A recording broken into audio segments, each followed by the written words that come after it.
All right, Senator, so let's have a little fun with New Year's resolutions. You've got 3. I've got a couple. I think I'm going to guess that I have a 33% alignment with your New Year's resolutions. What are your big 3? All right, so number 1 in 2026, I'm going to lose some weight. I am like too it. damn fat. I weighed in this week at 236. That is too damn fat. When I graduated from college, I was a buck 35, 135 pounds. I was skinny as a rail.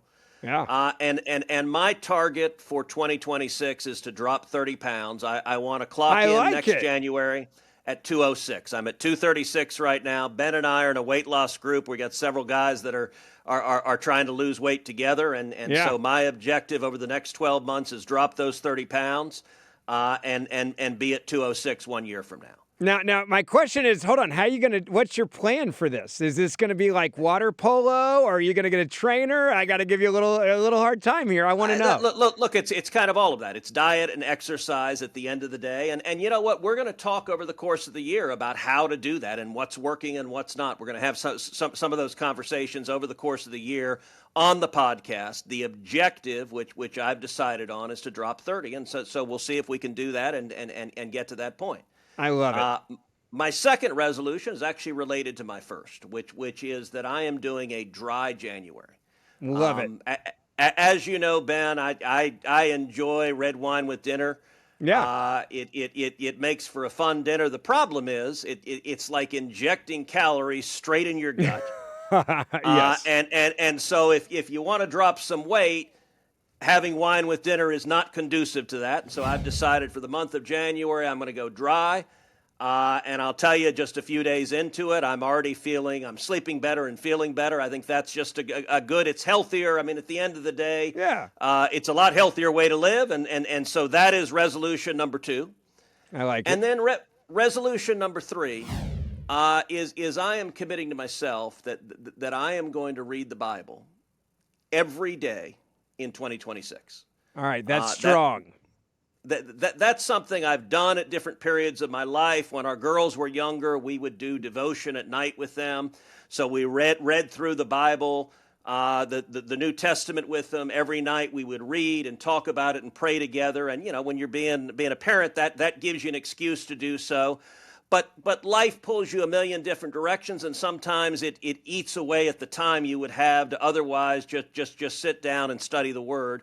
And so I'm making a commitment to myself also that every day I'm gonna read the Bible, and those 3 things together I think are really they have me excited about 2026 because I think all 3 of them are the right thing to do for this year ahead. Dude, I love that, by the way. The Bible one, that's cool because I literally tried a couple different times, and life gets busy to do that 1 year Bible where you read every day and you read the whole Bible in a year. And I got through it a couple of times where it was like you get about halfway and then things happen the year. But the idea of just reading it every day, I actually will take that challenge with you. I will actually commit to getting on board with that one. So mine, awesome. the 33%, by the way, I was right because my weight journey, I was August 26, I was 298. I went to the doctor, scared the living snot out of me. I'm now down to, I think, 209. And my goal for this year is, I know, see, I'm glad I didn't look as bad as you just said, right? I'm down about 90. My goal this year is I didn't realize you're down at 209. That's impressive, Ben. That is a lot of weight. A lot. That's really impressive. So yesterday I was like, what is my goal? And my goal for this year is I want to put back muscle on. And because I've been so focused on weight loss. So I'm going to work out lifting weights with a neighbor 3 days a week at least, just weights, do the other stuff I've been doing. But I put on a shirt yesterday to kind of motivate me. I had one of my old shirts. I pulled it out. I swear to you, it's this far in front of my chest. Like I was able to pull it out this far and I kept one. I got rid of all the other clothes, but I didn't want to go backwards, but I kept it. And it's like my motivation. I was like, all right, I can do this year. So I'm at 66% with you. You know me, I laugh. I really don't care about alcohol. It's never been a thing. I'm allergic to sulfa drugs, which means red wine gives me the worst headache in the world. It's probably the biggest blessing God's ever given me because I've never cared. It makes me feel horrible. Like 2 sips and I feel like I want to die. Of red wine. So it's never been a thing. But I'm 66% in with you, but I'll encourage you on the other 33%. So I like it. Well, look, it's a journey, and I expect that a lot of our listeners are making your own commitments in a new year, and maybe the resolutions Ben and I are doing are resolutions you'll decide to do in your own life. Maybe you're already skinny and in great shape, and so that's not a resolution you need to make. But maybe there's some other aspect of your life that it's a chance to think about what you want this next year, 2026, to be. To make a real investment in your own quality of life, in your wife or your husband or your kids and your family. I think all of that really, really matters. And, both of us are dads. And I think, Amen. I think both of us, look, I'm facing, Caroline is 17. She's a senior in high school. So we're getting ready to have one leave the house, which is a terrifying moment. And Catherine is 15. She's a freshman. We just got a couple of years till she's gone too. I'll tell you, the first day we're an empty nester, I'm going to go into the girls' room and probably just cry and miss them. You've got a few more years till that happens, but my guess is you're going to feel the same sentiment. No doubt about it. All right, last thing, 10 seconds for people that want to do the Bible. Where are you starting if they want to do it with us? So I'm going to start with the New Testament. I'm going to start with Matthew chapter 1 and just go through the New Testament. And I've done that several times, but it's just systematically move through every day. I love it. Matthew chapter 1. I'm in on this one. You suckered me in a good way. All right, Senator, I want to get into Minnesota and what happened in Minnesota. There is a rallying cry because of a woman who tried to run over an ICE agent that she is somehow a victim, and the left is wanting to have a civil war over this. You have the mayor there telling ICE agents to literally get the F out. You have civil war, the words being used by the governor. They're seizing on this like it's an opportunity to derail ICE and law enforcement. It is truly sick and shocking to witness what we're watching right now.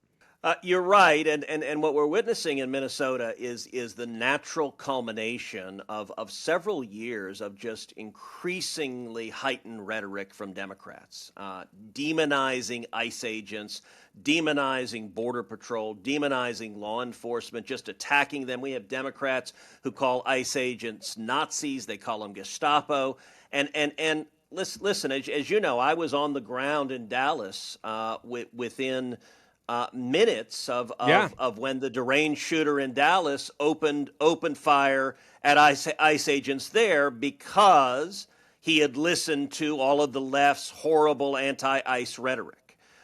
We're seeing that pattern. We're seeing acts of violence over and over and over again. And listen, what happened in Minneapolis, anytime someone dies in an interaction with law enforcement, it's tragic. We don't want to see anybody die.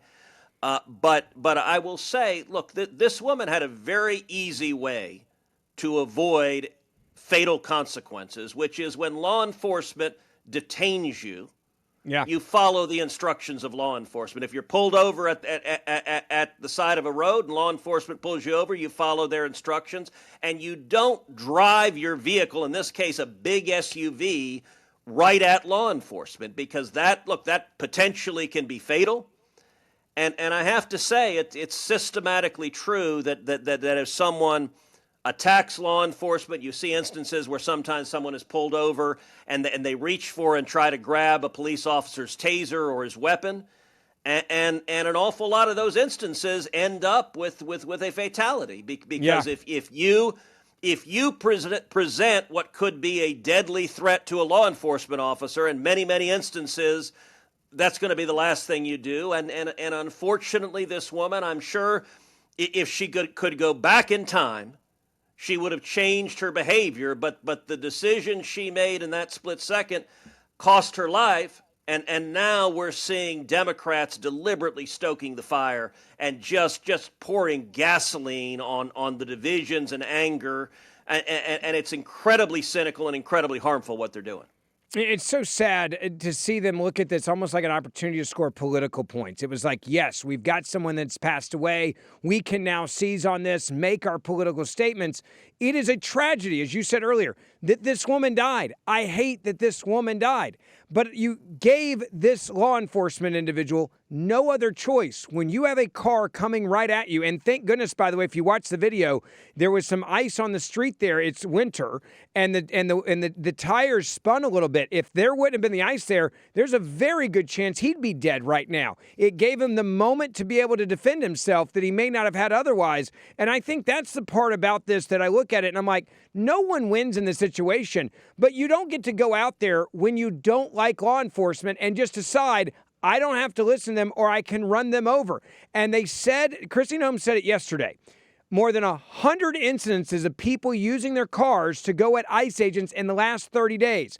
This is happening all over the country because the left has organized for this exact reason. Yeah, and look, anytime there's an officer involved shooting, there will be an investigation. That's standard procedure. So they'll go and examine the facts after the facts, and then that's the way law enforcement operates anytime you've got particularly a shooting involving a fatality. But it is amazing that this particular ICE agent, Kristi Noem, the DHS secretary, said had previously in recent months been hit by a car previously and dragged behind a car. So this is the second time this very same agent faced this threat. And that's, we are seeing the extreme left that are threatening ICE. They are in extreme cases shooting at ICE agents and using their cars as weapons. And I just wish you would see even a couple of Democrats demonstrate some restraint, demonstrate some prudence, and not just, all right, the mayor of Minneapolis. Yeah. Left-wing radical. Here was his calm, sober reflections on where to go from here. Give a listen. And I have a message for ICE. To ICE, get the out of Minneapolis. We do not want you here.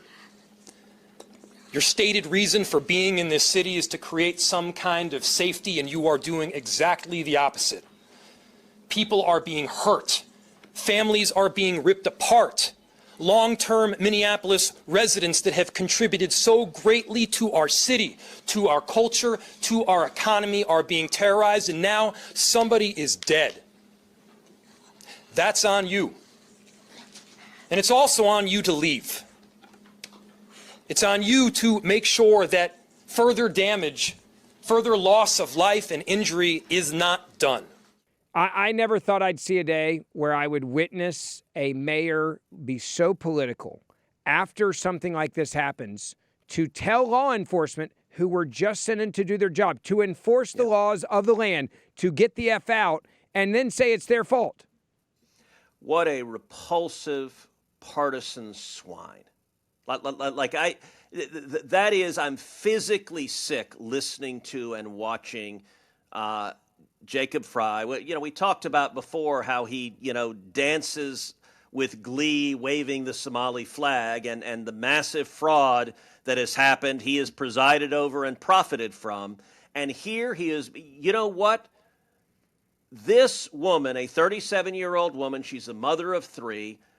Look, she was there in part because of rhetoric like that, because of rhetoric attacking ICE. And by the way, this woman, she was married to another woman. Apparently her wife was there videoing the entire incident. That is a level of radicalization, and it is radicalization the Democrats have caused, they want, and they're deliberately inflaming that passion. Senator, let's go back to just the rhetoric that is coming out of the left, and we're going to talk about the Governor Walz in a moment, but there's been also, I think, a very back law enforcement mentality that's been clear across the entire Trump administration. Yep. I'm glad that's their line, and they're not backing down from ICE doing their job.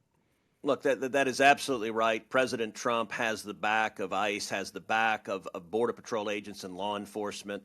I view my job as having the back of law enforcement. I'll tell you, as I travel the country, I see whether it's Border Patrol agents or ICE agents or sheriffs or local police, and I tell them all the time, I just say thank you, and it's my job to have your back. And that's a big part of why President Trump was reelected in 2024 is law enforcement. We're tired of having elected politicians who threw them under the bus at any excuse. And a lot of people across the country were tired of politicians who were letting violent criminals into this country and not standing with law enforcement. This week, J.D. Vance, the vice president, did a press conference at the White House. He did a very good job with it. Here's what he had to say about the shooting that happened in Minneapolis. Thank you for taking questions today. Is there a risk with you describing her as a deranged leftist, talking about very specific facts of these events, when an investigation is just beginning? Are you preempting a thorough investigation by drawing such conclusions? And have you received any information beyond the videos we've seen publicly about this individual, her specific acts, that has informed your point of view? Well, first of all, the Department of Justice is going to investigate this. The Department of Homeland Security is already investigating this. But the simple fact is, what you see is what you get in this case. You have a woman who was trying to obstruct a legitimate law enforcement operation. Nobody debates that. You have a woman who aimed her car at a law enforcement officer and pressed on the accelerator. Nobody debates that. I can believe that her death is a tragedy while also recognizing that it's a tragedy of her own making and a tragedy of the far left who has marshaled an entire movement, a lunatic fringe against our law enforcement officers. I think what is clearly happening here, and it's going to keep on happening unless the Democrats wake up and say, you know what, you don't have to agree with our immigration policies. You don't have to agree with what the president or the vice president believe about immigration enforcement. But why don't you take this to the ballot box? Why don't you vote? Why don't you organize? Instead, what some of them are doing is encouraging people to get violent with our law enforcement officials. It's disgraceful and it's got to stop. It's sad that you have to have that type of clarity, but he's absolutely right in what he's saying. If you don't like something, you can vote and change, but you don't just get to make up the rules and target people you disagree with.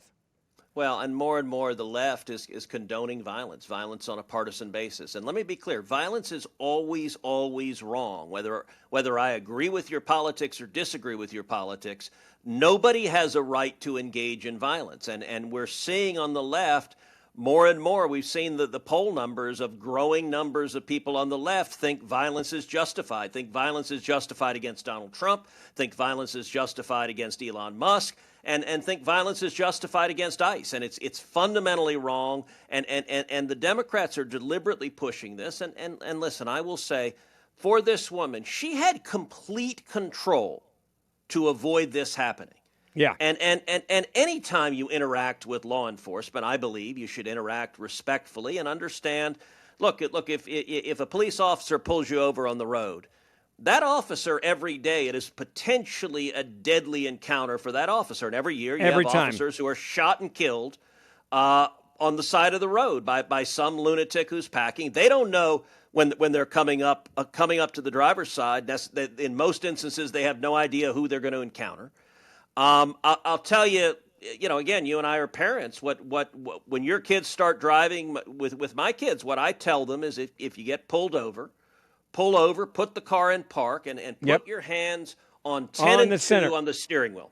The steering wheel, visible, because the officer coming up doesn't know if you have a firearm, doesn't know if you're a deadly threat. And by the way, the officer sees your hands at 10 and 2 and realize you're showing the hands for a reason. The officer comes and says, let me see your license and registration. It's a good idea to tell the officer, okay, my license is in my wallet. Can I get it? So the officer doesn't think you're reaching for a gun beneath the seat or something.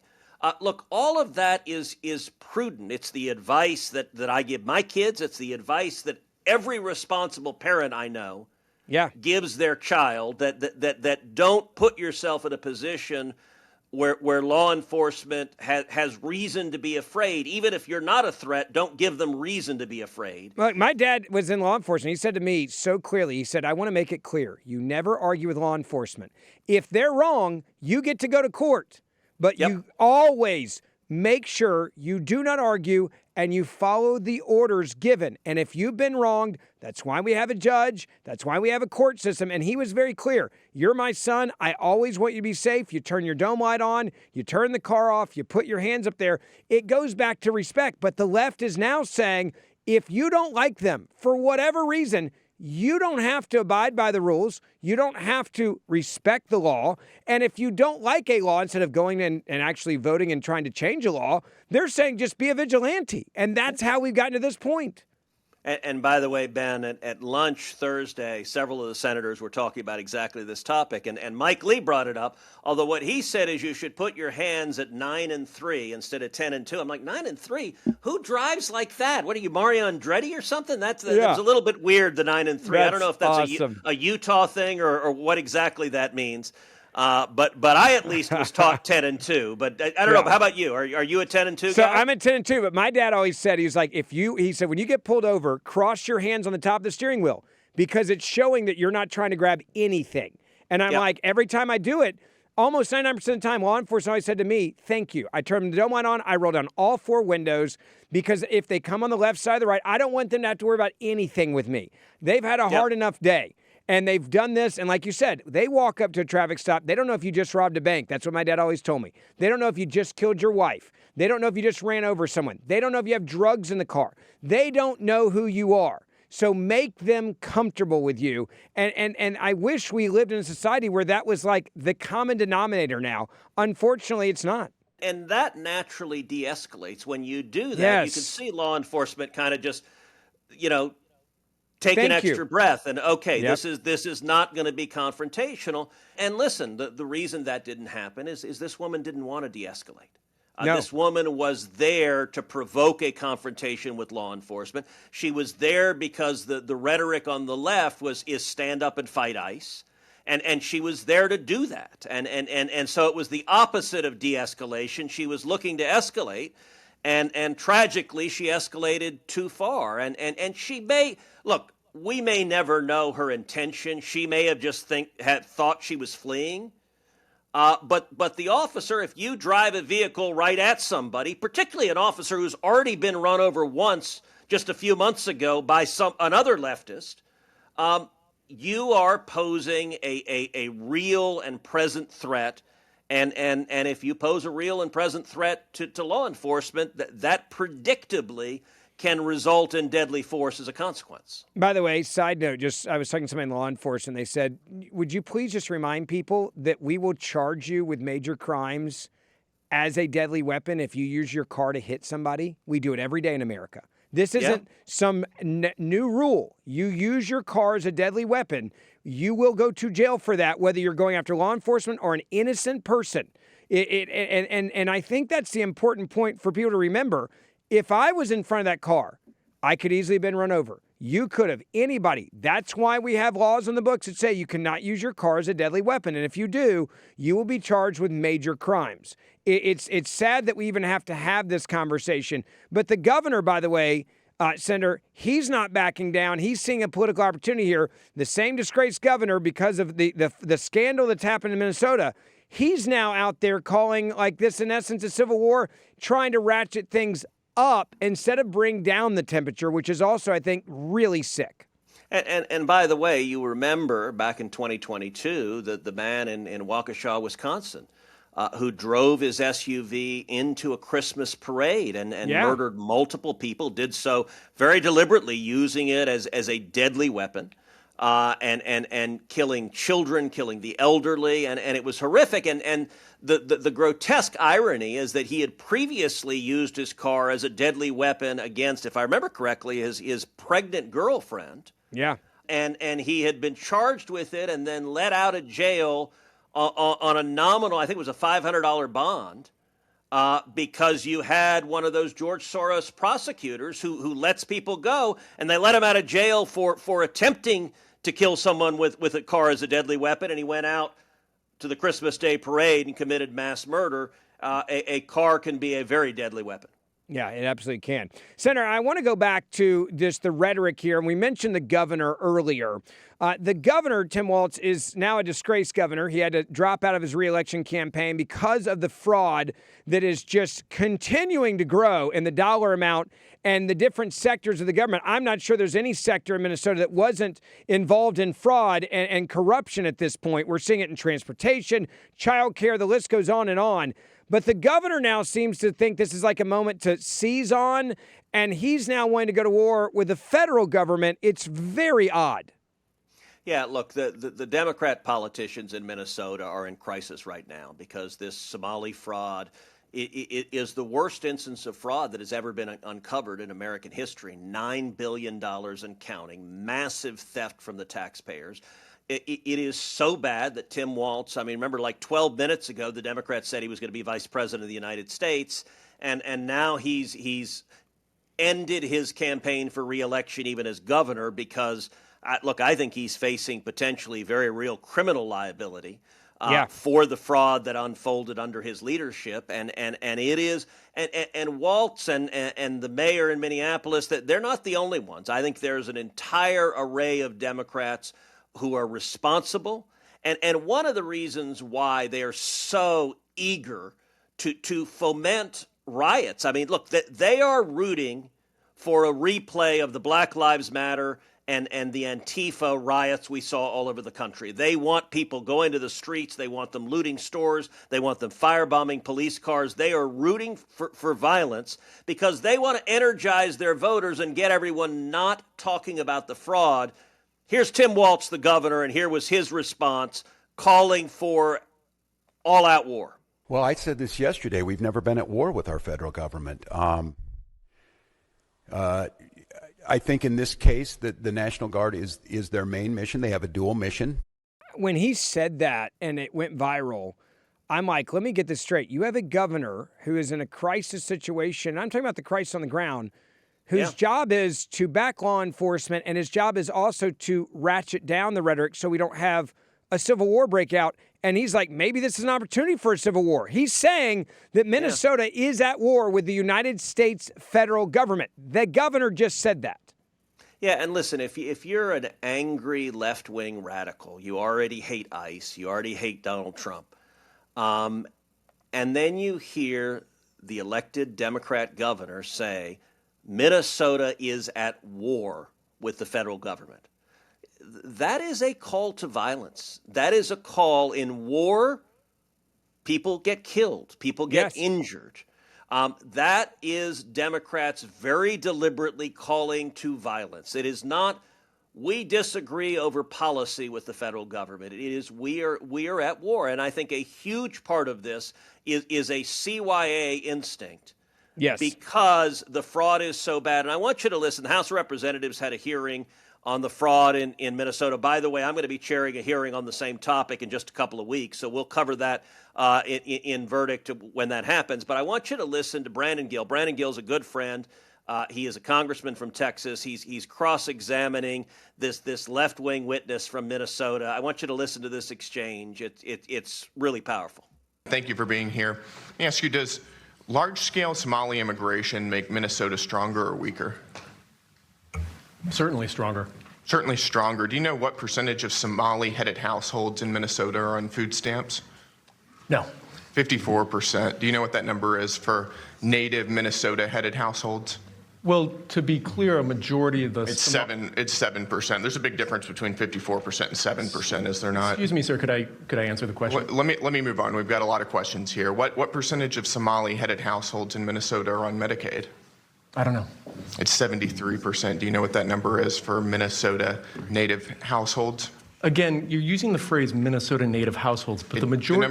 The number is 18%. That's quite an astounding difference. I think we would agree. Can I answer the question, please? Let me ask you one more, and then we can go on to that. What percentage of Somali-headed households are on welfare in general? I don't know. It's 81%. What about... let me just ask you, after 10 years of being in the United States, what percentage of Somali immigrant households continue to be on welfare? I don't know. The number is 78%. So even after 10 years, 78% of Somali immigrant households continue to be on welfare. Do you know what that number is for native Minnesota-headed households? Again, you're using the phrase- Non-Somali immigrant-headed households. If I can just answer the question, when you're using the phrase native Minnesotans, the majority of Somali Minnesotans are as Minnesotan as any of us. They were born in the United States. It's only 8,000 of the 108,000 Somali. Nevertheless, the welfare usage is astoundingly different. Let me ask you again, does that make Minnesota stronger or weaker? Again, I'd like the opportunity to answer the question here. Go for so, again, the majority of Somali Minnesotans are born in the United States, as I understand it. Okay, well, what percentage of working age Somalians who have been in the U.S. for 10 years or more, how many of them speak English very well? I don't know. About half. The answer is about half. That seems pretty low, doesn't it? I love just the facts there, Senator. Like the way that he handled that, it's the reason why you're good friends with him. It's the reason why we played it, because he's just laying out the reality of the situation on the ground and how we got to a point where virtually every government program in Minnesota has been compromised by the Somali community in this way, where they could grab money and create fraud with it. But by the way, Brandon got elected. He had a rough primary. He had a bunch of primary opponents. He had millions of dollars spent against him. Brandon is a conservative. Actually, his father-in-law is Dinesh D'Souza, who's a good friend. And I endorsed Brandon early, went and campaigned with him, and he overcame a ton of money coming against him. And part of what I told the voters of Texas is, listen, if y'all elect Brandon, he's going to go and fight for you and make you proud. He's doing that.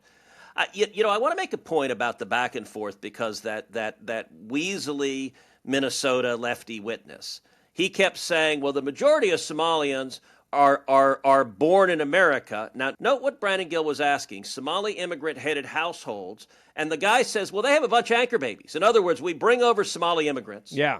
They have tons of babies here, and because of birthright citizenship, which is a really foolish policy, and my hope is that the Supreme Court will side with President Trump in ending it.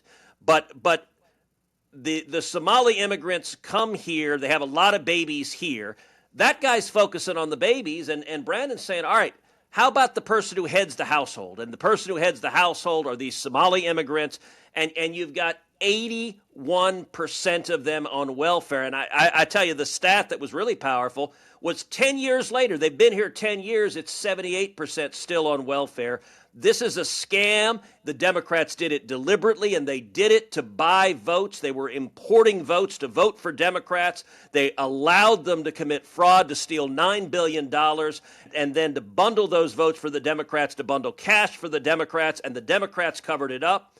And it's why Tim Walz and Jacob Frey and so many other Democrats are trying to enrage the left about this shooting with ICE, because they want to cover up from the incredible theft and fraud they're responsible for. Amen. I couldn't agree with you more. Don't forget, we do this show 3 days a week, Monday, Wednesday, Friday as a podcast. Make sure you download Verdict with Ted Cruz wherever you get your podcasts. It's free.